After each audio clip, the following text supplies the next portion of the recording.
রমাদানের প্রস্তুতি আপনাদের আছে তো? এই রমাদান মাস কি মাস, এর অসংখ্য আলোচনা, কিন্তু রমাদানের আলোচনা ধারাবাহিক করলে হবে না। একটি আয়াত আমি তিলাওয়াত করেছি, তবে সংক্ষিপ্ত একটু হক আদায় না করলেও হয় না। বিরত থাকা, সুবহে সাদিক থেকে সন্ধ্যা পর্যন্ত খানা পেনা সমস্ত খারাপ কাজ থেকে বিরত থাকার নাম সাওম। এখন আসে, এদেশের ম্যাক্সিমাম মানুষ মনে করে শুধুমাত্র সুবহে সাদিক থেকে সন্ধ্যা পর্যন্ত না খেয়ে থাকার নাম রোজা। না, চোখের রোজা, কানের রোজা, হাতের রোজা, পায়ের রোজা, জবানের রোজা, অন্তরের রোজা, প্রত্যেকটা অঙ্গ প্রত্যঙ্গের রোজা আছে। ম্যাক্সিমাম মানুষ শুধু না খেয়ে থাকাটাই রোজা মনে করে, কিন্তু এটা ভুল। আপনি 30টা রোজা রাখুন, কিন্তু এই জবানটা দিয়ে গীবত, পরনিন্দা, পরচর্চা, গালাগালি, এর বাচ্চা তার বাচ্চা, স্ত্রীকে, বাচ্চাদেরকে এবং প্রতিবেশীকে, যার সাথে ঝগড়া ঝাঁটি, গালি গালাজ, গীবত, পরনিন্দা, পরচর্চা, অথচ 30টা রোজায় আপনি আছেন। কোনো লাভ নেই, কোনো লাভ নেই। 30টা রোজা আছেন, এই সবজি, pornography, blue film, pornography, reel video, TikTok, তারাবির থেকে শুরু করে একেবারে সাহারির আগ পর্যন্ত আবল তাবল সিনেমা নাটক দেখে সাহারি খেয়ে ঘুমায় যান ফজরের নামাজ ছাড়া। কোনো লাভ নেই। চোখের রোজা শেষ, কানের রোজা, এই কান দিয়ে মোবাইলে কান ছেড়ে কারবে, ঘন্টার পর ঘন্টা পরকিয়া, কার ছেলে কার মেয়ে, কার স্বামী কার স্ত্রী, পরকিয়া, এমন আলোচনা করে যেটা স্বামী স্ত্রীও কখনো বলে না। এমন কথাবার্তা তাদের ভিতরে হয়। এই কান দিয়ে কথাগুলো বললেন, এই জবান দিয়ে কথাগুলো বললেন, শেষ, কোনো লাভ নেই। কানে ইয়ারফোন লাগায় হিন্দি, বাংলা, ইংলিশ শুনলেন, শেষ। এই পাও দিয়ে হেঁটে পার্কে, গার্ডেনে, আবাসিকে, পতিতালয়ে, এই পাও দিয়ে বিভিন্ন পার্কে গেলেন বিনা কারণে, কোনো কারণ নেই, তারপরেও কলাগাছি, তারপরেও লীলা, বিভিন্ন জায়গায় যে বিনা কারণে শুধুমাত্র মেয়েদেরকে দেখার উদ্দেশ্যে ওখানে ঘন্টার পর ঘন্টা সময় পার করেন। এই জবান দিয়ে সুদের টাকা, ঘুষের টাকা, এই গাল দিয়ে আপনি খান। দুর্নীতির টাকা, সুদের টাকা, ঘুষের টাকা, বনের জমি ফাঁকি দেওয়ার টাকা, এই টাকা দিয়ে আপনি খেয়ে রোজা রাখেন, কোনো লাভ নেই, কোনো লাভ নেই। বাইরে রমজান মাস বরকতের মাস, বরকতের মাসটা কেন নষ্ট করবেন? বছরে একটা মাস রমাদান মাস, আর কি বরকত আল্লাহ রমজান মাসে দিছে। আল্লাহ নবী বলেন রমজান মাস বরকতের মাস। এই রমজান মাসে মানুষের শারীরিক শক্তিতে বরকত। বলবেন কেমনে? অন্য মাসে সকালবেলায় খেয়ে দুপুর পর্যন্ত যাওয়াটাই কষ্টকর, কিন্তু রমজান মাসে সকাল থেকে সন্ধ্যা পর্যন্ত না খেয়ে থাকেন, শরীরে কোনো মালুমই হয় না। সুবহানাল্লাহ বলবেন না? আল্লাহ যদি শারীরিক শক্তিতে বরকত না দিত, তাইলে তো আপনি এই সারাদিন 14 ঘন্টা না খেয়ে থাকতে পারতেন না। রমাদান মাসে মানুষের ইনকামে বরকত, কাপড়ের দোকানে বরকত, ইমামতিতে বরকত, খতিবের বরকত, সরকারি চাকরিতে বরকত, বেসরকারিতে বরকত, ভ্যানওয়ালার বরকত, রিক্সাওয়ালার বরকত, গাড়িওয়ালার বরকত, সব দিকে। চাকরিতে বোনাস, কাপড়ের দোকানে বেশি বেচা কেনা, রিক্সা ভ্যানওয়ালা ঈদের আগ মুহূর্ত বকশিসের টাকা, এরকম ভাবে প্রত্যেকের ইনকামে বরকত। এরপরে রমজান মাসে খাওয়ায় বরকত। অন্য মাসে 3 বারে যা না খায়, রমজান মাসে 2 বারে তার ডবল খায়। সুবহানাল্লাহ না কথা ঠিক না বেটি? অন্যান্য মাসে 3 বেলায় যেটা না খায় মানুষ, ইফতারিতে আর সাহারিতে তার 2 ডবল বেশি ভালো খায়। খায় কি খায় না? ইফতারিতে 12 রকম আইটেম এবং সাহারির টাইমে প্রতিদিন গোশ মাছ ভালো খাবার, আলহামদুলিল্লাহ। এরপরে রমজান মাসে মানুষের ইবাদতে বরকত কিরকম দেখবেন। এমনিতে মানুষ 5 ওয়াক্ত নামাজ পড়তে চায় না, জোর করে ধরলেও নামাজের পরে কাউরে মসজিদে বসায় রাখা যায় না, কিন্তু রমজান মাসে কেউ মসজিদ থেকে বাইরে হইতেই চায় না। সুবহানাল্লাহ বলবেন না?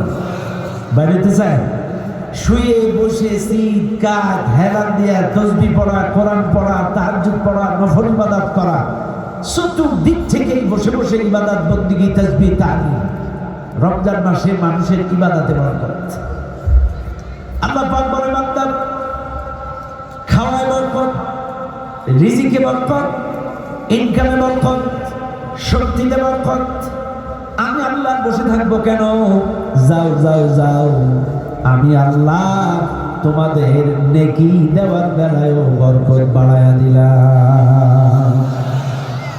অন্য মাসে একটা ভালো কাজ করলে যে নেকি, একটা নেকি, রমজান মাসে ওই সেম কাজটা করলে 70 গুণ বেশি নেকি দিয়ে দিলাম। চাই রমজানে আল্লাহ কিন্তু বসে নেই, আমাদেরও বরকত, ইবাদতের নেকিতেও বরকত দিয়ে দিয়েছে। রমজান মাস সাম্য সমতার মাস। কালো ধলা ধনী গরিব ইচ্ছা করলে মাসুদ চেয়ারম্যান আজান দেওয়ার পরে ফজরের পরে খাইতে পারবে না? পারবে? ইচ্ছা করলে মাসুদ চেয়ারম্যান, একজন ধনী মানুষ বলে, চেয়ারম্যান মানুষ বলে, ইচ্ছা করলে মাগরিবের 5 মিনিট আগে ইফতার করতে পারবে না। একই টাইমে ধনী গরিবের সাহারির টাইম শেষ, আবার একই টাইমে ধনী গরিব ইফতারির টাইম শুরু। সুবহানাল্লাহ বলবেন না? বৈষম্য বিরোধী কথা বল না কেন? কোন বৈষম্য আছে? কোন বৈষম্য নেই। খেয়াল করে দেখেন, যেই টাইমে কোটিপতিরও সাহারির টাইম শেষ, একই টাইমে গরিবেরও রিক্সাওয়ালারও সাহারির টাইম শেষ। যেই টাইমে ধনীও শুরু করবে, একই টাইমে গরিবও ইফতারি শুরু করবে। রমজান মাস দোয়া কবুলের মাস। আল্লাহ নবী বলেন, সালাসু দাওয়াতিন মুস্তাজাবাতুদ দাওয়া, আস-সাইম ওয়া দাওয়াতুল মাজলুম ওয়া দাওয়াতুল মুসাফির। আল্লাহ নবী বলেন, 3 শ্রেণীর মানুষের দোয়া আল্লাহ ফেরত দেন না। 1 নাম্বার আস-সাইম, রোজাদার বান্দা যদি দোয়া করে আল্লাহ পাক রোজাদার বান্দার দোয়া ফেরত দেয় না। রোজাদার দোয়া করলেই করুন, আপনি দোয়া করলেই করুন। আস-সাইম, আপনি রোজা অবস্থায় সারা দিনে যেই দোয়া করবেন, নেক দোয়া, সব দোয়া করবেন, কে কবুল করবেন? কিন্তু আমরা হচ্ছে কপাল পোড়া, আমরা কপাল পোড়া, লাকি চান্সটা সবাই হেলায় ফেলায় কাটায় দেয় এই দোয়া কবুলের মাস। অথচ আপনি আমি তাস খেলে সময় পার করে দেই, ক্যারাম বোর্ড খেলে সময় পার করে দেই, সিনেমা দেখে সময় পার করে দেই। অথচ রমজান মাস দোয়া কবুলের মাস। আপনার কত কিছু চাওয়া আছে, ব্যবসা বাণিজ্যের উন্নতি, অসুখ বিসুখ ভালো করা, কত কিছু আপনার চাওয়া আছে, অথচ আপনি রমজান মাসটা হেলায় ফেলায় কাটায়। অথচ রমজান মাস দোয়া কবুলের মাস। এরপর আল্লাহ নবী বলেন, ওয়া দাওয়াতুল মুসাফির, মুসাফির ব্যক্তি দোয়া আল্লাহ ফেরত দেন না। মুসাফির অবস্থায় আপনি যা দোয়া করবেন সব করবেন। 48 মাইলের উদ্দেশ্যে, 48 মাইলেরও বেশি উদ্দেশ্য করে বাড়ি থেকে বেরোবেন, মুসাফির হয়ে গেলেন, যা দোয়া করবেন করবেন। অথচ ম্যাক্সিমাম মানুষ মুসাফির অবস্থায় নামাজ কাজা করে বেশি। পরবারে একসাথে হবে কথা না কেন? মুসাফির অবস্থায় মানুষ সবচেয়ে বেশি খারাপ কাজ করে। আপনি ঢাকায় যাচ্ছেন, রাগ করবেন না আমার কথা, ম্যাক্সিমাম চেংড়া যুবক পোলাপান এই সাতক্ষীরা থেকে শুরু করে ঢাকায় 9 ঘন্টা 10 ঘন্টা যাইতে যত সময় লাগে, পুরাটাই হয় সিনেমা নাইলে গান, কানে হেডফোন লাগায় শুনতে।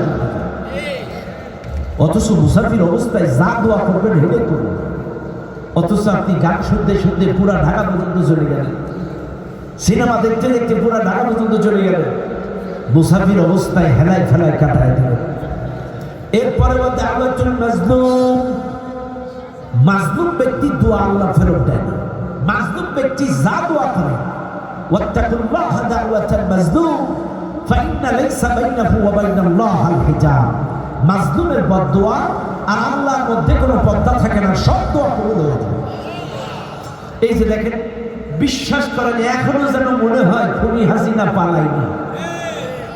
কথা কথা এখনো গায়ে সিমটি কাটতে ইচ্ছে করে মাঝে মাঝে, যে আসলে ওরা গেছে। কথা কথা আমরা খালি দোয়া করতাম 16টা বছরে, আল্লাহ এত নির্যাতন, এত জুলুম, এত জেল তুমি কি দেখতে পাও না? এখন যখন এরা 5ই আগস্টে চলে গেল, এখন খালি মনে হয় আল্লাহ তুমি দেখাবা, তাই বলে এত তাড়াতাড়ি। এতদিন দোয়া করতাম আল্লাহ তোমার দোয়া কত দূর, তোমার বিচার কত দূর, আর এখন খালি মনে হয় আল্লাহ এত তাড়াতাড়ি। কথা ঠিক না? আহা, এটাই আল্লাহর মান। কারণ মাজলুমের দোয়া আর আল্লাহর মধ্যে কোনো পর্দা থাকে। এত জুলুম, এত নির্যাতন এদেশের ইসলামপন্থী আলেম ওলামাদের উপরে, এদেশের কোরআন প্রেমিকদের উপরে যে জুলুম নির্যাতন 16টা বছর চালিয়েছে, এই মাজলুমের বদদোয়া পুটু ফোঁটা ফোঁটা পানিতে মহাসাগরে রূপান্তরিত হয়েছে, যার কারণে বিস্ফোরণ হয়ে জালেমদের 41 সালের জিহাদটা আল্লাহ তাআলা এখান থেকে বের করে বঙ্গোপসাগর পার করে দিয়েছে। মনিটরে সাউন্ড দাও করে, মনিটরে সাউন্ড নাই ভাইরে, মনিটরটা একটু বেশি দাও শোনা। কাজে মনে রাখবেন, ওয়েদার চেঞ্জ হচ্ছে, ঠান্ডা গরমের কারণে একটু ঠান্ডা লেগে গেছে, গলা শুনে বুঝতে পারছেন, কষ্ট হবে না তো আপনাদের? হ্যাঁ, কাজে মনে রাখবেন মাজলুমের বদদোয়া আল্লাহ ফেরত দেয় না। কাজে মনে রাখবেন, আমি সংক্ষিপ্ত সময়ে সামান্য কিছু কথা আপনাদেরকে বললাম। রমজান মাসটা হেলাই ফেলাই কাটায়েন না, এবং আল্লাহর সাথে যদি রিলেশন করতে চান, আল্লাহর সাথে যদি সম্পর্ক রাখতে চান, আল্লাহর সম্পর্ক যদি করতে চান, আপনার কবরে যখন প্রশ্ন হবে তোমার রবকে, এই রবের পরিচয় যদি দিতে চান, অবশ্যই আপনাকে কোরআন পড়া লাগবে, কোরআন শেখা লাগবে। কারণ কারোর সাথে রিলেশন করতে গেলে তার চোখের ভাষা, তার মুখের ভাষা বোঝা লাগে। ভাইরে, কারোর সাথে সম্পর্ক গাঢ় হতে গেলে তার ভাষা বোঝা লাগে। কাজে আজকের ম্যাক্সিমাম মানুষ কোরআন পড়তে পারেন না। রমজান মাস কোরআন নাজিলের মাস, আল্লাহ রাস্তে এখান থেকে নিয়ত করে যাবেন এই রমজান মাসের ভিতরে প্রত্যেককেই সহি শুদ্ধ কোরআন তেলাওয়াত শিখে নেবেন ইনশাআল্লাহ। মনে থাকবে ইনশাআল্লাহ, এই রমজান মাস কোরআন নাজিলের মাস। যারা পড়তে পারেন না প্রত্যেকেই নিয়ত করে যাবেন যে আমরা এখান থেকে কোরআন শিখে যাব, আল্লাহর ভাষাগুলো আমরা শিখব ইনশাআল্লাহ। কোরআন শিখব, অর্থ সহকারে পড়ব। আল্লাহ আমাদের তৌফিক দান করুন, বলেন আমিন।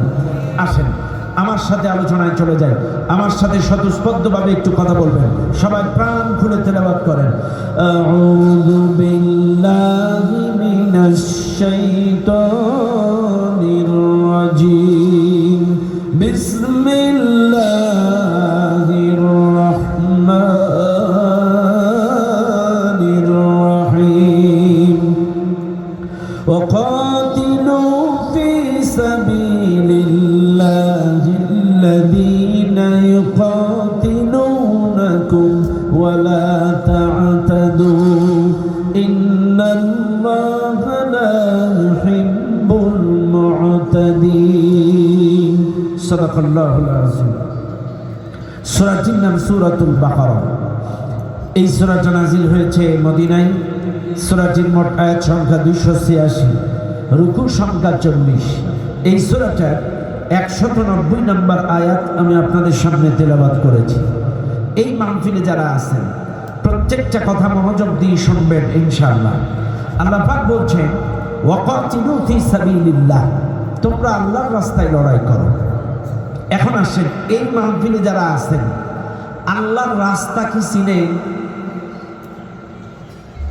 আল্লাহ কিন্তু বলেছে তোমরা আল্লাহর রাস্তায় লড়াই করো।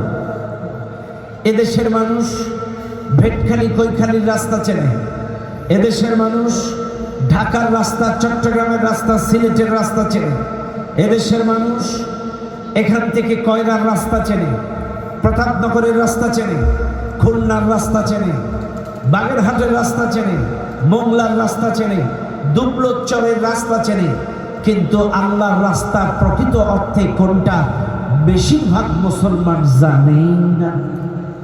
কতক্ষণ না কেন?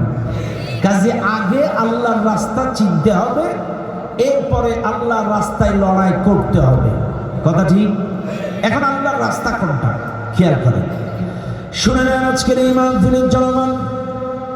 আল্লাহর রাস্তা কোনটা আগে নিশ্চিত হন। কে বিএনপি, কে জাতীয় পার্টি, কে জামাত আমি চিনি না, জানি না, কিন্তু কোরআন আল্লাহর রাস্তাকে আপনাকে চিনতে হবে। ও দুনিয়ার মানুষ, আল্লাহ রাব্বুল আলামিন আদম আলাইহিস সালামকে এবং বিবি হাওয়াকে সৃষ্টি করার পরে আদম আলাইহিস সালামকে জান্নাতে রাখলেন। আদম আলাইহিস সালাম থেকে হাওয়াকে সৃষ্টি করলেন।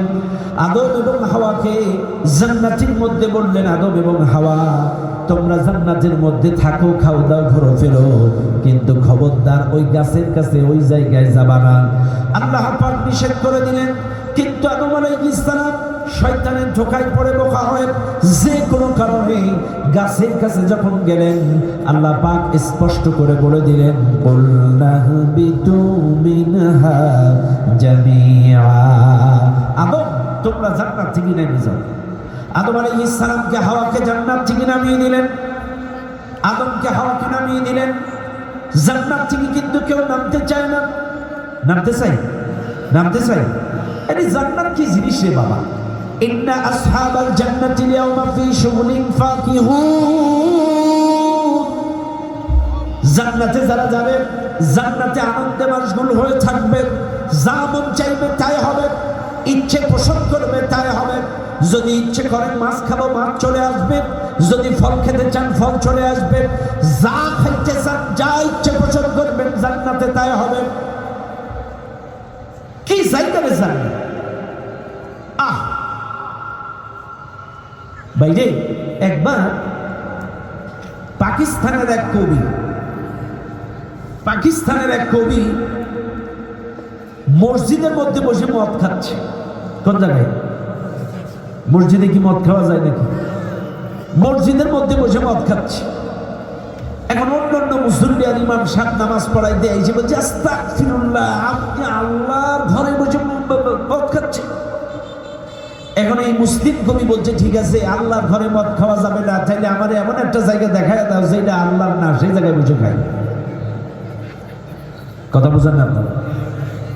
আল্লাহর ঘরে যদি মদ খাওয়া না যায়, আমার এমন একটা জায়গা দেখায় দাও যেই জায়গাটা আল্লাহর না, আমি সেই জায়গায় বসে খাই। এই কথা কোনো জবাব আছে? সবই কার? আসমান কার? জমিন কার? তাইলে এমন কোনো জায়গা নাই যেটা আল্লাহর না। এখন একজন কবি আবার নামাজেতে একাধিক কবি আসছে পাকিস্তানের মসজিদ, পাকিস্তানে অনেক কবি আছে, বড় বড় কবি। আর এক কবি বলতেছে একটা জায়গা আছে যে জায়গায় আল্লাহ নেই। কোন জায়গা? বলছে সেই জায়গাটা হচ্ছে কাফের পাড়ায়, কাফের অন্তরে আল্লাহ নেই। তখন এই মুসলিম কবি আবার বলছে না, কাফের পাড়ায়ও আল্লাহ আছে, কাফের অন্তরেও আল্লাহর অনুগ্রহ আছে। কাফের এটা বুঝতে পারে না। আল্লাহ যখন বৃষ্টি দেয় শুধু কি মুসলিম পাড়ায় দেয় না কাফের পাড়ায় দেয়? বলে কাফের পাড়ায় দেয়। আল্লাহ যখন ধান দেয় শুধু কি মুসলমানের জমিতে দেয় না হিন্দুদের জমিতেও দেয়? বলে তাও দেয়। আল্লাহ যখন অক্সিজেন দেয় শুধু মুসলমানদের দেয় না কাফেরদেরও দেয়? বলে কাফেরদেরও দেয়। বলছে দেখো, তাইলে আল্লাহর নজর কাফের পাড়ায়ও আছে, ওদের অন্তরেও আল্লাহর অনুগ্রহ ওদের পাড়ায়ও হয়, কিন্তু এইটা ওরা অনুধাবন করতে পারে না, ওরা বুঝতে পারে না। আল্লাহর সাহায্য, আল্লাহর অনুগ্রহ এরা বুঝতে পারে না, ধরতে পারে না। কাজে ওখানেও আল্লাহর সাহায্য আছে, এই জায়গায়ও খাওয়া যাবে না। এখন অন্য কবিরা রাগ করে এক পর্যায়ে বলছে, আচ্ছা এখানে যাবে না ওখানে যাবে না, তাহলে তুমিই বলো কোথায় যাবে। এই মুসলিম কবি বলছে দেখো, একটা জায়গা আছে যেই জায়গায় কেউ নিষেধ করবে না। কোন জায়গা? তখন বলছে দেখো, এই 2 দিনের দুনিয়া, 60, 70, 80 বছরের দুনিয়া যদি হারাম হালাল আল্লাহর আদেশ নিষেধের গোলামি করতে পারো, যদি একবার জান্নাতে যাইতে পারো, এমন কোনো জায়গা নাই যেখানে তোমার শরাব খাইতে নিষেধ করবে। সুবহানাল্লাহ বলবেন না? জান্নাতে যা খুশি তাই করবেন, কেউ নিষেধ করবে না। যা ইচ্ছে করবেন তাই হবে, কেউ নিষেধ করবে না। কাজে 2 দিনের দুনিয়াটাকে কন্ট্রোল করা লাগবে।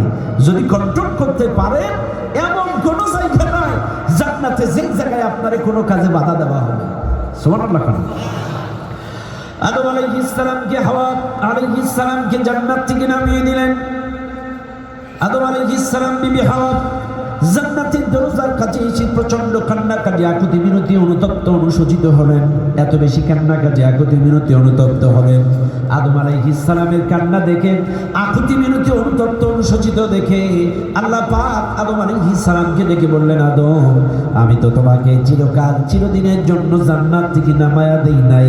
আদম, তোমরা শুনে নাও, যেই জান্নাত থেকে তোমাদেরকে নামায়া দিলাম, এই জান্নাতে যদি পুনরায় আবার ফিরে আসতে চাও, সত্য হলো একটা, সেই সত্যটা হলো ফাইম্মা ইয়াতিয়ান্নাকুম মিন্নি হুদায়া, আমার পক্ষ থেকে একটি কিতাব যাবে, আমার পক্ষ থেকে একটি গাইডলাইন যাবে, আমার পক্ষ থেকে একটি মুক্তির সনদ যাবে, আমার পক্ষ থেকে একটি হেদায়েত যাবে।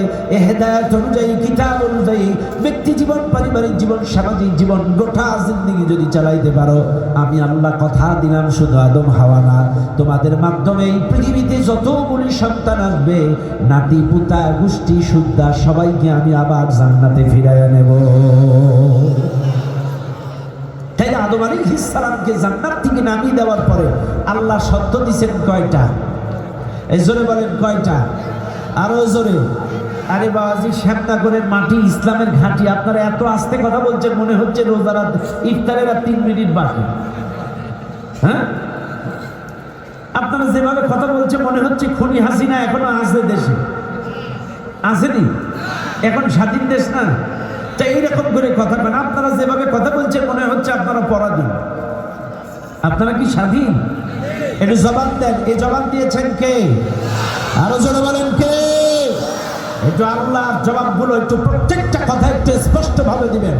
যদি বক্তার সাথে তালে তাল মিলান, কণ্ঠের সাথে কণ্ঠ মিলান, প্রত্যেকটা বক্তার আলোচনা ভালো হবে ইনশাআল্লাহ। মনে থাকবে ইনশাআল্লাহ। শ্যামনগরের মানুষ তো এইরকম না তো।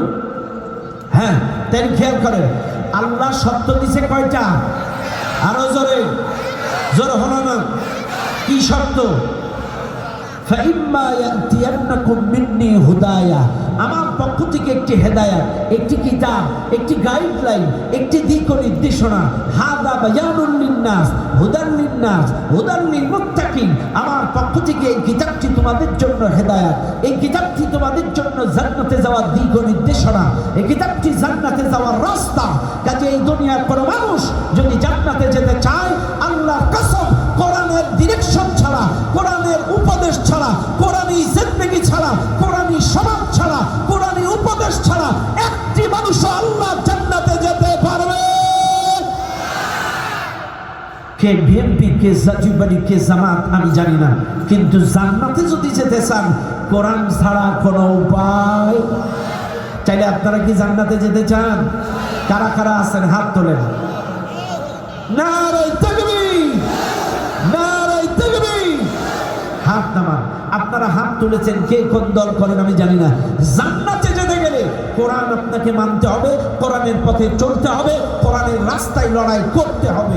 এটাই হচ্ছে আল্লাহর কোরআন। কারণ আদম আলাইহিস সালামকে আল্লাহ তাআলা বলেই দিয়েছেন, যদি জান্নাতে আসতে চাও এই কোরআন দিয়ে, এই কিতাব দিয়ে ব্যক্তি জীবন, পারিবারিক জীবন, সামাজিক জীবন, গোটা জিন্দেগি পরিচালনা করতে হবে। এখন আপনাদের একটা তথ্য দিয়ে যাই। অনেকে হয়তো প্রশ্ন করতে পারেন, হুজুর, আদম আলাইহিস সালামের জামানায় কোরআন তো ছিল না, অন্যান্য নবীদের জামানায় জাবুর, ইনজিল, তাওরাত, অন্যান্য আসমানি কিতাব ছিল, আদম আলাইহিস সালামের জামানায় কোরআন আসে নাই। হ্যাঁ, একটা প্রশ্ন সাধারণ মানুষের মনে উকিঝুঁকি মারতে পারে, এজন্য ক্লিয়ার করে যাচ্ছি। আদম আলাইহিস সালামের জামানায় কোরআন ছিল না, তবে অতীতে যতগুলি কিতাব আসছে এই কোরআনের সব ম্যাক্সিমাম শাখা প্রশাখা, ব্যাখ্যা, বিশ্লেষণ কিন্তু আমরাই পেয়েছি মূল কিতাব। কথা ক্লিয়ার? চাইলে কোরআন ছাড়া জান্নাতে যাওয়া যাবে? চাইলে আল্লাহর রাস্তার নাম কি? আরো জোরে। ব্যাস, চাইলে আমি কিন্তু আল্লাহর রাস্তা চিনায় দিলাম, কারণ আল্লাহ বলছেন ওয়াকাতিলু ফি সাবিলিল্লাহ, তোমরা আল্লাহর রাস্তায় লড়াই করো। এখন আসেন, চাইলে আল্লাহর রাস্তা যেহেতু চিনায় দিলাম, কোরআনের রাস্তা, এখন তো আর লড়াই করতে কোনো বাধা নেই। এখন আপনারা বলবেন, হুজুর লড়াই করবো কেন? কেন লড়াই করব? সাধারণ মানুষের মনে প্রশ্ন জাগতে পারে। এক নাম্বার কারণ, আল্লাহ পাক বলেন আমি তোমাদেরকে সৃষ্টি করেছি। ইয়া আইয়ুহান নাস উবুদু রাব্বাকুমুল্লাযী খালাকাকুম। সৃষ্টি করেছেন কে? আরো জোরে কোন কে? আমাদেরকে কোন দল বানাইছে, কোন নেতা বানাইছে, কোন নেত্রী বানাইছে? কে সৃষ্টি করছে? আল্লাহ। চাইলে আল্লাহ পাক বলেন এক নাম্বার তোমাদেরকে সৃষ্টি করেছে আমি, এই জন্য আল্লাহর রাস্তায় লড়াই করা লাগবে। দুই নাম্বার কারণ, আল্লাযী জাআলা লাকুমুল আরদা ফিরাশা, এই জমিনটাকে বিছানা বানিয়েছে আমি, এই জন্য লড়াই করা লাগবে। তোমরা বুকে হাত দাও, বুকে হাত দাও। তুমি ইজি বাইক চালায়া, সিএনজি চালায়া, হিরো মোটরসাইকেল চালায়া, নৌকা চালায়া এই যে জমিনে উপার্জন করে খাও, এই জমিনটারে তো বিছানা বানাইছি আমি। সুবহানাল্লাহ বলবেন না? আল্লাযী জাআলা লাকুমুল আরদা ফিরাশা, এই জমিনটাকে বিছানা বানাইছি আমি। কাজে আমার জমিনে তুমি ধান লাগাবা, আমার জমিনে তুমি সরিষা লাগাবা, আমার জমিনে তুমি গম লাগাবা, আমার জমিনে মোটরসাইকেল চালা ইনকাম করবা, আমার জমিনে তোমার স্বপ্নের বাড়িটা বানাবা। আর এই জমিনে গান গাইবা আর একজনের, সেটা কখনো হতে পারে না। এই জমিনটাকে বিছানা বানাইছি আমি, কাজী আমার রাস্তায় লড়াই করার লাগবে। তিন, ওয়াসসামাআ বিনাআ, আসমানটাকে ছাদ বানাইছি আমি। আরে ভাই, এই যে একটা প্যান্ডেল আপনারা দেখতেছেন, সম্ভবত 100 বাই 100 বাই 100 বাই 100, 120 বাই 100 এরকম একটা প্যান্ডেল হবে ধারণা, একটু কম বেশি হইতে পারে। এই সামান্য 100, 120 প্যান্ডেলে মিনিমাম 50টা বাঁশ দাঁড় করায় রাখছে, 50টা খুঁটির উপরে এই ছাউনিটা দাঁড়ায় আছে, 50টা খুঁটির উপরে এই চালটা দাঁড়ায় আছে। আমার মালিক এই আসমানটারে যে ছাদ বানায় রাখছে, আপনারা কয়টা খুঁটি দেখছেন জীবনে? একটাও দেখছেন? সুবহানাল্লাহ বলেন। কি মালিক, কি আল্লাহ, এত বড় আসমানটারে ছাদ বানায় দিল, একটা খুঁটিও নেই। আল্লাহু আকবার, আল্লাহু আকবার। আল্লাহ বলছেন ওয়াসসামাআ বিনাআ, আসমানটাকে ছাদ বানিয়েছি আমি, এই জন্য আমার রাস্তায় লড়াই করা লাগবে। এরপরে ওয়ানজালা মিনাস সামাই মাআ, আমি আসমান থেকে বৃষ্টি বর্ষণ করি, এই জন্য লড়াই করা লাগবে। কেন? কারণ আমি যদি বৃষ্টি না দিতাম এই জমিনটা উর্বর হতো না। আমি যদি বৃষ্টি না দিতাম এই জমিনে তুমি বাগদা পোনা চাষ করতে পারতে না। আমি যদি বৃষ্টি না দিতাম এই পানি থাকতো না, শুকায়া খা খা করতো, মরুভূমি হয়ে যেত, উর্বর হতো না। আমি পানি দেই বলেই তুমি মাছ চাষ করতে পারো, আমি বৃষ্টি দেই বলেই তুমি ধান লাগাইতে পারো, আমি বৃষ্টি দেই বলেই তুমি তোমার ফসলাদিগুলো লাগাইতে পারো। আল্লাহ পাক বলছেন ওয়ানজালা মিনাস সামাই মাআ, আমি বৃষ্টি দেই বলেই ফাআখরাজা বিহি মিনাত থামারাতি রিজকান লাকুম, এই জমিন থেকে ফসলের মাধ্যমে তোমাদের রিজিকের ব্যবস্থা হয়। ও দুনিয়ার মানুষ, কাজে আপনাকে আমাকে মনে রাখতে হবে, আল্লাহ যদি বৃষ্টি না দিত এই জমিন থেকে ফসলের মাধ্যমে আমাদের রিজিকের ব্যবস্থা হতো না। এই জন্য গোলামি করা লাগবে কার? লড়াই করা লাগবে কার রাস্তায়? হ্যাঁ, তাহলে এই দুনিয়ার কোনো মানুষ কি বৃষ্টি দিতে পারে? পারে পারে পারে বৃষ্টি দিতে পারেন তিনি কে? একটু আগে কয়েক ফোঁটা যিনি দিলেন তিনি কে? আবার নাও দিতে পারেন তিনি কে? হ্যাঁ, শোনেন, ওয়ায়ুনাজ্জিলুল গায়ব, কখন কোথায় বৃষ্টি বর্ষণ হবে এটা আল্লাহ ছাড়া কেউ জানে না। কিন্তু আমরা মন থেকে দোয়া করছি, মুসাফির মানুষ, আল্লাহ 3 দিন ব্যাপী বর্ণাঢ্য কোরআনের আয়োজন, মেঘাচ্ছন্ন আকাশ, অনেক মানুষ, হাজার হাজার মানুষ দূর দূরান্ত থেকে এসছে কোরআন শোনার জন্য। মুফতি কাজী ইব্রাহিম সাহেব, নজরুল সাহেব, নজরুল ইসলাম সাহেব, কত ভালো ভালো আলেম ওলামা এখানে আসতেছে, আসবে, কথা বলবে, এদের জবাব থেকে কোরআনের বাণীগুলো শুনবে। কাবার মালিক, তোমার এই পৃথিবী তো ছোট্ট না, কত জায়গায় ড্যান্স হচ্ছে, কত জায়গায় গান হচ্ছে, কনসার্ট হচ্ছে। ও মালিক, তুমি কিছুক্ষণের জন্য হইলেও আজকে আমাদেরকে কোরআন শোনার পরিবেশ তৈরি করে দিও। বলেন আমিন, আরো জোরে বলেন আমিন। আল্লাহ পারে কি পারে না? পারে না? আল্লাহর কাছে দোয়া করেন, তোমার নাফরমানি যে জায়গায় হচ্ছে, যে অঞ্চলে হচ্ছে, এইটারে ঘুরাইয়া সেই জায়গায় দাও, কোরআনের পরিবেশটা বাঁচাইয়া দাও। আল্লাহ পারে না? সব কিছু মালিককে আল্লাহ। যখন আমি আসতেছিলাম দেখি ফোটা ফোটা পানি পড়ছে, আল্লাহর রহমত এখন হয়েছে। আল্লাহ দিতেও পারে, নাও পারে, আল্লাহ যেটা করে ভালোর জন্যই করে। একবার একটা কথা মনে পড়ে গেল, ফেরাউনকে চিনেন আপনারা? চিনেন? ফিরাউন একবার মিশরের জনগণকে ডেকে বলতেছে, ওয়াকালা ফিরাউন ইয়া আইয়ুহাল মালাউ মা আলিমতু লাকুম মিন ইলাহিন গায়রি। ফিরাউন তার লোকজনদের ডেকে বলতেছে, আমি ছাড়াও তোমাদের ইলাহ আছে এটা আর জানা নেই। আমি তো তোমাদের প্রভু, আমি তো তোমাদের খোদা, আমি তো তোমাদের প্রভু, আমি তো তোমাদের ইলাহ। নাউজুবিল্লাহ। এখন মিশরের কিছু মূর্খ জনগণ এরা ফিরাউনকে বলতে আছে, আচ্ছা প্রভু, তুমি যদি আমাদের প্রভু হও, মিশরে দীর্ঘদিন বৃষ্টি হয় না, একটু বৃষ্টির ব্যবস্থা করো। কথা বোঝেন নাই? মিশরে দীর্ঘদিন বৃষ্টি হয় না, তুমি যদি আমাদের প্রভু হও তাহলে একটু পানির ব্যবস্থা করো। এখন ফিরাউন তো জানে আমি কিরকম প্রভু। ফিরাউন রাতের বেলায় মোরাকাবা করছে, পাহাড়ের উপরে যাই। বস, ফিরাউনের বস কে? আরে বস ইবলিস। ফিরাউনের বস কে? ইবলিস। ফিরাউন মোরাকাবা করে ইবলিসকে ডাক দিছে, বস তুমি কই? ইবলিস হাজির। বলছে, কিরে ফিরাউন ডাক দিলি কিনলে? বলছে, বস তুমি তো জানো আমি প্রভু দাবি করছি, খোদা দাবি করছি, কিন্তু আমি যে কিরকম খোদা কেউ না জানো, তুমি তো জানো। তো বলছে, হ্যাঁ তো কি হয়েছে? বলছে, আমার দেশের জনগণ বলছে তুমি কেমন প্রভু, একটু বৃষ্টি দাও, দীর্ঘদিন বৃষ্টি হয় না, গাছগাছালি শুকায় যাচ্ছে, তুমি একটু বৃষ্টির ব্যবস্থা করো। এখন বৃষ্টি যদি না হয় আমার প্রতি জনগণ আস্থা হারায় ফেলবে, ইবলিস তুমি একটা ব্যবস্থা করো দোস্ত। তখন ইবলিস বলছে, ঠিক আছে তুই টেনশন করিস না, তুই আগামীকালকে গোটা মিশরে প্রচার করে দে, ঠিক দুপুরবেলায় বৃষ্টি হবে। ফিরাউন এসে গোটা মিশরে প্রচার চালাই দিয়েছে, আমি প্রভু করছি, আগামীকাল বৃষ্টি হবে দুপুরবেলায়। এদিকে ইবলিস তার সমস্ত সৈন্যবাহিনী, শয়তানের ছেলেবেলা সবগুলোরে ডেকে একটা মিটিং করছে। সব আমি ফিরাউনকে কথা দিছি কাল মিশরে বৃষ্টি হবে। এখন বৃষ্টি কেমনে হবে? এখন তোরা গোটা মিশরের আকাশে ছড়ায় ছিটায় থাকবি, গোটা মিশরের আকাশ 1 হাত 2 হাত 3 হাত এরকম করে ছড়ায় ছিটায় থাকবি। আমি যেই অর্ডার দেবো একসাথে পোশাক করা শুরু করবো। এখন ইবলিস যে ঘোষণা দিয়েছে, জনগণ বৃষ্টির আশায় ঠিক দুপুরবেলায় খোলা আকাশের নিচে সব মাঠে ময়দানে প্রভু বলেছে বৃষ্টি হবে, ঠিক দুপুরবেলায় একসাথে শয়তান সব কটা পোশাক করা শুরু করছে।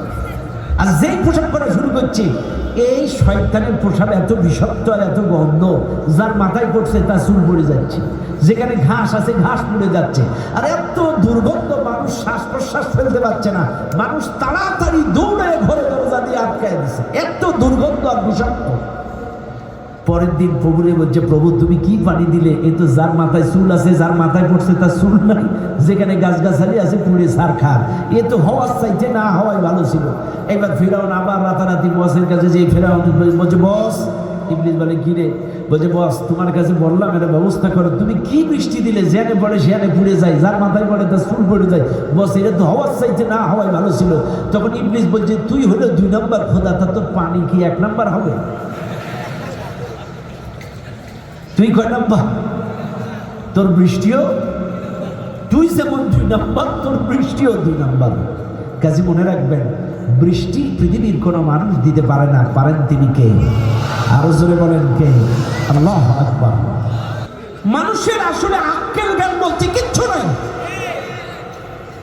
আপনি এই জবাব দিয়ে স্বীকৃতি দিলেন আল্লাহর আইন মানি, লা ইলাহা ইল্লাল্লাহ, আল্লাহ ছাড়া আইনদাতা নাই, বিধানদাতা নাই, মাহবুব নাই।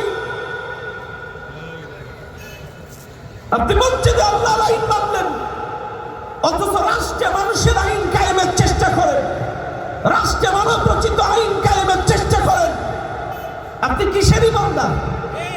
কিসের ইমানদার আপনি? আমার তো মনে হয় না আপনার ইমান আছে। যে বা যারা আল্লাহর আইন বাদ দিয়ে মানুষের আইন প্রতিষ্ঠার চেষ্টা করে, এরা কখনো ইমানদার দাবি করতে পারে? মনে রেখেন কথাগুলো। বাবাজি, একটি কথা অনর্থক অযৌক্তিক কোনো কথা বলি না, প্রত্যেকটা কথা হৃদয়ে কান দিয়ে শুনবেন। চাইলে বলেন লড়াই করা লাগবে, আরো জোরে কোন লাগবে। এইবার বলেন, এই মাহফিলে কাফের আছেন কারা কারা? কাফের আছেন কেউ? নাই নাই নাই, ও বাবাজি নাই। কাফের বুঝেন তো? কাফের বুঝেন? শোনেন, ইমান কি? ইমান হচ্ছে বিশ্বাস, আর কাফের হচ্ছে অবিশ্বাস। ইমান হচ্ছে আল্লাহর প্রতি, রাসূলের প্রতি, ফেরেশতাদের প্রতি, কোরআনের প্রতি, আখিরাতের প্রতি বিশ্বাস, আর অবিশ্বাস করাটাই হচ্ছে কাফের। এখন আপনারা কি আল্লাহকে বিশ্বাস করেন? আরে বাবাজি, এটার দিকে তাকান, কিল্লায় আর দিকে তাকান, আর দিকে তাকান। অবাজি কথা খেয়াল করেন, চাইলে আপনারা ভালো করে বলেন। বিশ্বাস ঈমান, অবিশ্বাস কাফের, কুফর, লুকিয়ে রাখা, গোপন করা, ঢেকে রাখা। এখন আপনারা কি আল্লাহকে বিশ্বাস করেন না ঢেকে রাখেন? বিশ্বাস করেন, রাসূলকে বিশ্বাস করেন, আখিরাতকে বিশ্বাস করেন, এই কোরআন বিশ্বাস করেন? আমার বিশ্বাস হয় না। হ্যাঁ, হয় হয় হয় হয়, এই কোরআন বিশ্বাস হয়। কিন্তু অনেকে এখন বলছে কোরআনে রাজনীতি নেই, চাইলে তাদের তো বিশ্বাস হয় না। কথা কেন বাজি? অবাজি যারা বলে কোরআনে রাজনীতি নাই, তাহলে ওরা তো কোরআন বিশ্বাস করে না। কথা করে করে করে যারা বলে কোরআনে রাজনীতি নাই, এরা কোরআন বিশ্বাস করে না। আর এই কথা যদি বলে, তাহলে মনে করতে হবে এই লোকটার ঈমান নাই, ঈমান নাই। এই মাহফিলে যারা আছেন, বুকে হাত দিয়ে বলেন, আমরা কার উম্মত? মুহাম্মদের উম্মত। কার উম্মত? আমার রাসূল দেশ চালাইছে কয় বছর? 10 বছর। কয় বছর?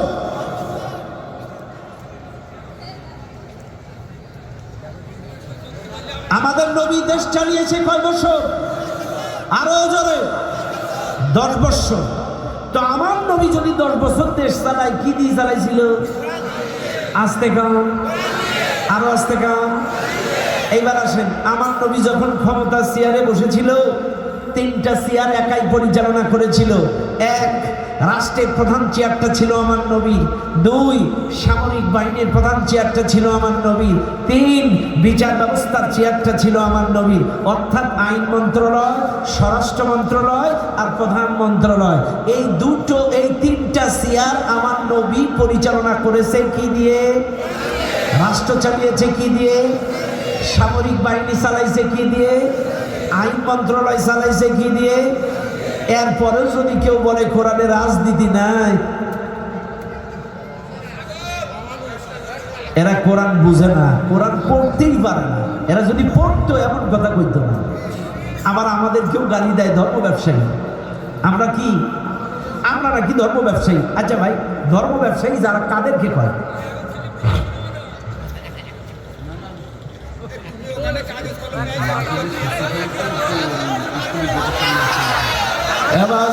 ঠান্ডা হন নাকি? মাহফিলের অতিষ্ঠ হেন না। মাহফিলের স্বেচ্ছাসেবক যারা, আপনারা একটু এই গেটের কাছে আসবেন। মাহফিলের স্বেচ্ছাসেবক যারা, শৃঙ্খলায় নিয়োজিত স্বেচ্ছাসেবক যারা আছেন, আল্লাহর রাস্তে আপনারা জরুরি ভিত্তিতে গেটের কাছে একটু দেখা করেন, কমিটির কাছে পাশে এসে একটু দেখা করবেন, সমস্যা নাই। কষ্ট পাচ্ছেন না তো? সারা রাত চলবে তো ইনশাল্লাহ? আপনারা থাকবেন, আমি চলে যাব। আরে বাস যে আইন সব করতাম, তা হুজুর ইব্রাহিম হুজুর আর নজরুল হুজুর কি করতো? আসেন, কষ্ট পাচ্ছেন না তো? হ্যাঁ, চাই খেয়াল করেন। হ্যাঁ, আজকে আমাদেরকে বুঝতে হবে, আজকে আমাদের কি বলে ধর্ম ব্যবসায়ী। আসলে ধর্ম ব্যবসায়ী কি বাইরে? আমাদের এই দাড়ি কি আমরা মাঝে মাঝে কাটি, মাঝে মাঝে রাখি? এই দাড়ি কত মাস? 12 মাস। দাড়ি কি? সবাই বলেন। আমাদের দাড়ি যখন থেকে উঠেছে তখন থেকেই 12 মাস এ দাড়ি আমরা মাঝে মাঝে কাটি রাখি, এমনটা না। আচ্ছা, আমাদের এই টুপি কত মাস? এই জুব্বা কত মাস? 12 মাস। চাই দাড়ি 12 মাস, টুপি 12 মাস, জুব্বা 12 মাস। আর যখন থেকে ইলমে দ্বীন শিক্ষা করেছি, যখন থেকে ইসলামী আন্দোলন শুরু করেছি, তখন থেকেই কোরআনের ভাষা অনুযায়ী একটা কথাই প্রত্যেকটা মাহফিলে বলেছি, আলা লাহুল খালকু ওয়াল আমর ইনিল হুকমু ইল্লা লিল্লাহ। ওই আওয়ামী লীগের আমলেও বলেছি, বিএনপির আমলেও বলেছি, জাতীয় পার্টির আমলেও বলেছি, এখনো বলছি, জমিন জাত। এ কথাটা কার? আরো জোরে কোন কার? চাইলে আমাদের কথা এক, দাড়ি 12 মাস, টুপি 12 মাস, জুব্বা 12 মাস। আমরা ধর্ম ব্যবসায়ী। যারা নির্বাচন আসলে বিভিন্ন দরবারে যায়, এরা ধর্ম ব্যবসায়ী। কথা ক্লিয়ার? কথা না? এই যে সামনে ইলেকশন আসছে, দেখবেন কিছু কিছু লোক আছে বাবা শাহজালালের দরগা থেকে শুরু করে। বাবা শাহজালাল কি চেয়ার নিয়ে বসে আছে নাকি? বা আছে? চেয়ারের মালিক কে? আরো জোরে কোন কে? চেয়ারের মালিক। قل اللهم مالك الملك تؤتي الملك من تشاء وتنزع الملك ممن تشاء আল্লাহ বলছেন সমস্ত ক্ষমতার মালিক আমি আল্লাহ, যাকে ইচ্ছা তাকে ক্ষমতা দেয়, যাকে ইচ্ছা ক্ষমতা কেড়ে নেয়। সুবহানাল্লাহ বলেন। ও দুনিয়ার মানুষ ভালো করে বেরেন দিয়ে খাটান। শেয়ারের মালিক আমেরিকা, ইসরায়েল, ইন্ডিয়া, কে? আরো জনে চেয়ারের মালিক আমার আল্লাহ। চেয়ারের মালিক এই দুনিয়ার কেউ নয়। যদি চেয়ারের মালিক ইন্ডিয়া হতো 41 সালে চেয়ারটা ঠেকাইতে পারলো না কেন? আবার যদি কেউ মনে করেন চেয়ারটা আবার তারাই বসাই দেবে, এ চিন্তায় ঘুরে বালি। এরা আমাদেরকেও জেল খাটাইছে, আমাদেরকেও হামলা দিছে, মামলা দিছে, আবার আমাদের বাপ দাদাদেরকেও কবর থেকে উঠায় এনে ভোট দিয়েছে। ওরা মরে গেছে, বেচারারা একটু কবরে শুয়ে থাক, ওদেরও ঘুমাইতে দেয়। কথা কথা কিনলেন, আমাদের তো জেল জুলুম খাটাইছে, আমাদের বাপ দাদারকেও কবর থেকে উঠায় রোদে পড়ে স্কুল মাঠে ভোট দেওয়া হয়েছে। মানুষ এরা কাজে এই বছর আর বাপ দাদাদের, মরা বাপ দাদাদের আর কষ্ট দেওয়া যাবে না। মঠে জেতা মানুষ থাকা লাগবে, দিনের কাজ রাইতে করতে দেওয়া যাবে না ইনশাআল্লাহ। কথা বলেন ইনশাআল্লাহ। শুনে নেন আজকের এই কাবুরার মুসলমানেরা, চাঁদনি মুখের মুসলমানেরা, ইন্নাল্লাহা লা ইউগাইয়িরু মা বিকওমিন হাত্তা ইউগাইয়িরু মা বিআনফুসিহিম। ওই জাতির ভাগ্য আল্লাহ ততক্ষণ বদলায় না যতক্ষণ ওই জাতি ভাগ্য পরিবর্তনের চেষ্টা না করে। এই জাতি চেষ্টা করেছিল, ছাত্র সমাজ চেষ্টা করেছিল, জীবন দিয়েছিল, রক্ত দিয়েছিল। এই জন্য আল্লাহ এই জালেমদেরকে পরিবর্তন করে দেশ থেকে তাড়িয়ে দিয়েছে। কাজে আগামীতে কে বিএনপি, কে জাতীয় পার্টি, কে জামাত, প্রত্যেকটা মানুষ যদি মনে করেন আমি মুসলিম, আমি ইমানদার, এই জমিনে কোরআনী শাসন কায়েম হবে ইনশাআল্লাহ। আগামীর বাংলাদেশ কোরআনের বাংলাদেশ কেউ ঠেকাই দিতে পারবে না।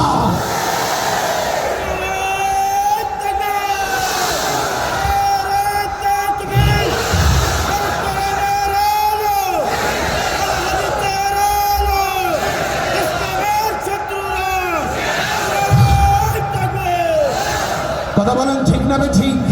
কাজে স্পষ্ট ভাষায় মনে রাখবেন, চেষ্টা করেছিল বলেই আল্লাহ পরিবর্তন দিয়েছে। যদি চেষ্টা না করেন, বাড়ি বসে থাকেন, নির্বাচনের আগে 500 টাকা 1000 টাকায় বিক্রি হয়ে যান, তাই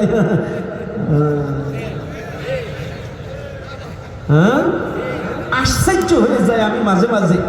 সারা বছর অর্থাৎ 365 গুণ 5, 1825, 5 বছরে 25। এখন 1824 দিন পরে একদিন ভোট আসে। কথাখানে 1800 কয়দিন পরে? 1824 দিন পরে একদিন ভোট আসে। 1824 দিন মানুষের সিঁড়িতে তালা, ঘরে তালা, বাইরে তালা, মুরগি কোটায় তালা, বাথরুমে তালা, আর নির্বাচনের আগের রাত্রি সব দরজা খুলে তো কেটা কি হাদিয়া নিয়ে আসে। বাইরে আমার বাবাজিরা আমার, চাইলে লড়াই করা লাগবে কার রাস্তায়। ইমান আছে আছে আছে চাইলে আমি কিন্তু বোঝাচ্ছিলাম ইমান আর কাফের, মনে আছে আপনাদের? আমি কথা ভুলি না, ধারাবাহিক কথা বলার চেষ্টা করি। চাইলে ইমান আর কাফের আমি এটা বোঝাচ্ছিলাম। চাইলে ইমান হচ্ছে বিশ্বাস, অস্বীকার করা হচ্ছে কাফের, অবিশ্বাস করা হচ্ছে কাফের। এখন আপনারা আসেন, নেতৃবৃন্দ কি আসছে নাকি? আসছে? লক্ষ্য করেন, আসুন লক্ষ্য করুন, যত টাকা নেতৃবৃন্দরও ওয়াজ শোনা লাগবে।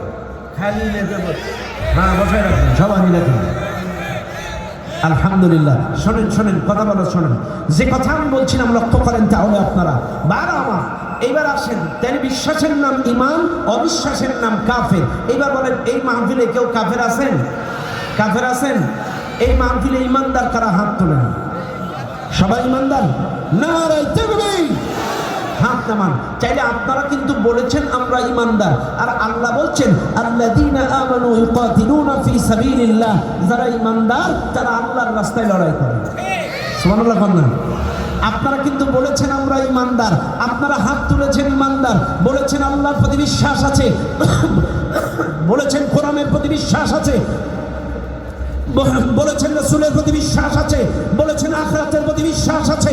কাজে আপনারা যদি প্রত্যেকে ঈমানদার হয়ে থাকেন, কে কোন দলের আমি জানি না, দলটা ব্যক্তিগত ব্যাপার, কিন্তু ঈমান যদি আপনার মধ্যে থাকে, আল্লাযীনা আমানু ইউকাতিলুনা ফি সাবিলিল্লাহ, ঈমানদার আল্লাহর রাস্তায় লড়াই করবে, এটা প্রত্যেকটা ঈমানদারের জন্য নফল নয়, সুন্নাত নয়, প্রত্যেকটা ঈমানদারের জন্য ফরজ। ঈমানদার আল্লাহর রাস্তায় লড়াই করবে, এটা প্রত্যেকটা ঈমানদারের জন্য ফরজ। কার কথা? আরো জোরে কোন কার কথা? হ্যাঁ, এবার আপনারা বলবেন হুজুর লড়াই যদি না করি, এই সে কথা আল্লাহ বলছে ওয়াল্লাযীনা কাফারু ইউকাতিলুনা ফি সাবিলিত তাগুত, আর যারা কাফের তারা লড়াই করে তাগুতের রাস্তায়, মানব রচিত মতাদর্শের রাস্তায়। এইবার আসেন আপনাদের একটা মাসলা শিখিয়ে দেই, একটা হচ্ছে নামাজের মাসলা, একটা হচ্ছে ঈমানের মাসলা। আপনারা বলেন তো, আগে ওযু না আগে নামাজ? আগে কি? আগে না আগে নামাজ? পরে ওযু, আগে কি? ইয়া আইয়ুহাল্লাযীনা আমানু ইযা কুমতুম ইলাস সালাহ ফাগসিলু ওজুহাকুম ওয়া আইদিয়াকুম। আল্লাহর কোরআন ডাক দিয়ে বলে ঈমানদারগণ, নামাজ পড়ার আগে ওযু করা বাধ্যতামূলক। ওযু ছাড়া যেমন নামাজ হয় না।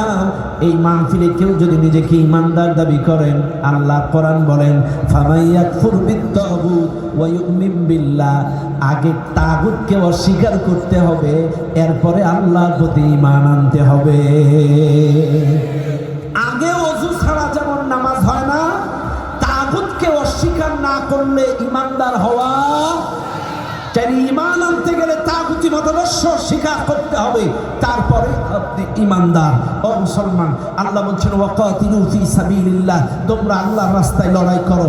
আজ এদেশের মানুষ আল্লাহর রাস্তা বলতে মনে করে নামাজ, আল্লাহর রাস্তা মনে করে জিকির, আল্লাহর রাস্তা মনে করে পীর মুরিদি, আল্লাহর রাস্তা মনে করে জিকির, আল্লাহর রাস্তা মনে করে নামাজ, আল্লাহর রাস্তা মনে করে শুধুমাত্র মসজিদের দেওয়াল কাঁপানো। এই কপাল পোড়া মুসলমান, আপনাদের উদ্দেশ্যেই বলছি, আল্লাহর রাস্তাটাই নামাজ। অনেক মানুষ আজকের বাংলাদেশে বলে আল্লাহু আ'লাম, আমি কাউকে আঘাত করে কথা বলি না, কে তাবলীগ, কে চরমনাই, কে জামাত, কে কোন দলের আমি জানি না, কিন্তু বুকে হাত দেন যে বা যারা বলে নামাজ কায়েম হলে সমাজ পরিবর্তন হয়ে যাবে, বিশ্বাস করেন এটা ভুল ভুল ভুল। অবশ্যই দিন কায়েম হলে সমাজ পরিবর্তন হয়ে যাবে, নামাজ কায়েম হলে সমাজ পরিবর্তন হবে না। যদি আল্লাহ দিন কায়েম হয়ে যায়, সব কায়েম হয়ে যাবে। আল-ইয়াওমা আকমালতু লাকুম দীনাকুম। এই মাহফিলে যারা আছেন বুকে হাত দিয়ে প্রশ্ন করেন, নামাজ কায়েম হলেই যদি সমাজ পরিবর্তন হয়, নামাজ কায়েম হলেই যদি নীতি নৈতিকতার পরিবর্তন হয়, তাই স্বামী ওসমান তো 72 রাকাত করে তাহাজ্জুদ পড়ত, এর কি পরিবর্তন হয়েছে?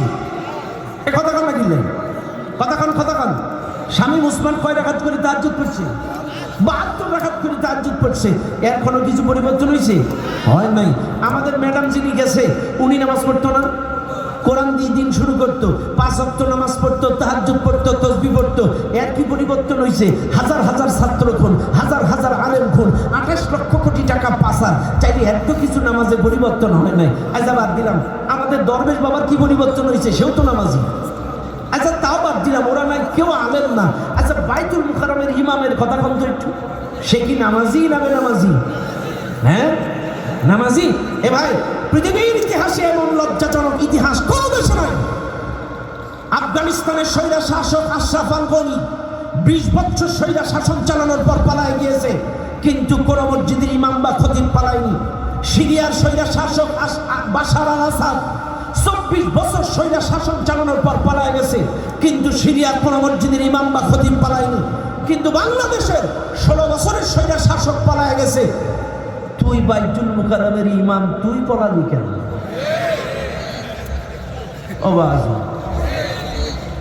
ওকে নামাজি নামে নামাজি, এত বড় শয়তান। এই কিন্তু হেরে জননী উপাধি দিছিল, মনে আছে আপনাদের? হেরে জননী উপাধি, ওই যে ম্যাডামদের জননী উপাধি দিছিল, কিন্তু এই বাইতুল মুকাররমের চাটুকারী ইমাম জননী উপাধি দিয়েছিল। আমার প্রশ্ন হলো একটা, কারে জননী বানালেন? বাচ্চাগুলো এতিম করে চলে গেল, মা আবার বাচ্চা ফেলে যায় নাকি? কারে জননী বানালেন? এই বাইতুল মুকাররমের খতিব রুহুল আমিন, এই কিন্তু এই ম্যাডামকে জননী উপাধি দিয়েছিল। ভাইরা আমার, কাজে আমার কথা হলো, নামাজ পড়লেই সমাজ পরিবর্তন হবে, নামাজ কায়েম করলেই সমাজ পরিবর্তন হবে, এ কথা ভুল ভুল ভুল। নামাজ পড়লেই যদি সমাজ পরিবর্তন হতো, তাইলে আমার রসুল শুধু ধর্মকর্ম নিয়েই পড়ে থাকতো, মায়ের খেত না, জেল খাটতো না, জন্মভূমি ছাড়তো না, খন্দক লড়াই করে দাঁত ভাঙার প্রয়োজন মনে হতো না, শুধু ধর্মকর্ম নিয়ে পড়ে থাকতো। কথা ঠিক না বেটি? শুনে নেন আজকের এই মাহফিলের জন্য, এই মাহফিলে যারা আছেন প্রত্যেকটা কথা বেরেন দিয়ে ভালো করে খাটান। চাইলে বলেন তো, লড়াই করা লাগবে কার রাস্তায়? আল্লাহর দিন যদি কায়েম হয়ে যায়, চাইলে অটোমেটিকলি সব কায়েম হয়ে যাবে, নামাজ কায়েম হয়ে যাবে, রোজা কায়েম হয়ে যাবে, সমাজ থেকে ধর্ষণ বন্ধ হয়ে যাবে, শিরিক বন্ধ হয়ে যাবে, কুফরি বন্ধ হয়ে যাবে। আজকে লজ্জায় মাথা কাটা যায়, ছিনতাই ছিনতাই ছিনতাই, চুরি চুরি চুরি। গতকালকে নিউজ দেখলাম, ছিনতাইকারীকে গুলি করে 180 ভন্ন সোনা নিয়ে গেছে। 180 ভরি স্বর্ণ নিয়ে গেছে।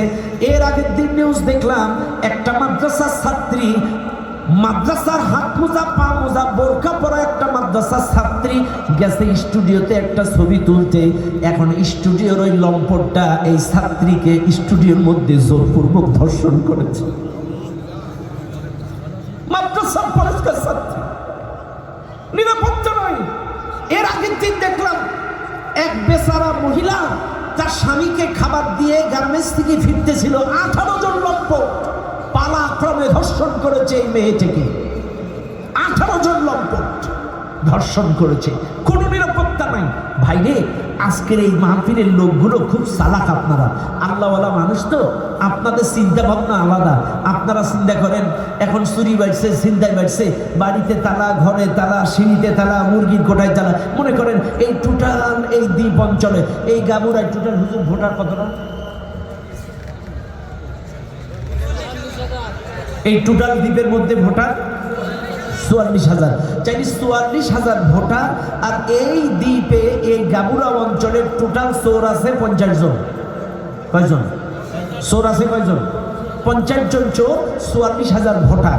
এবার আসেন, এই 50টা চোরের ভয়ে 44,000 বাড়িতে মিনিমাম 3 লক্ষ তালা, সিঁড়িতে তালা, ঘরে তালা, আলমারিতে তালা, শোকেজে তালা, মুরগির কোটায় তালা, চতুর্দিকে তালা।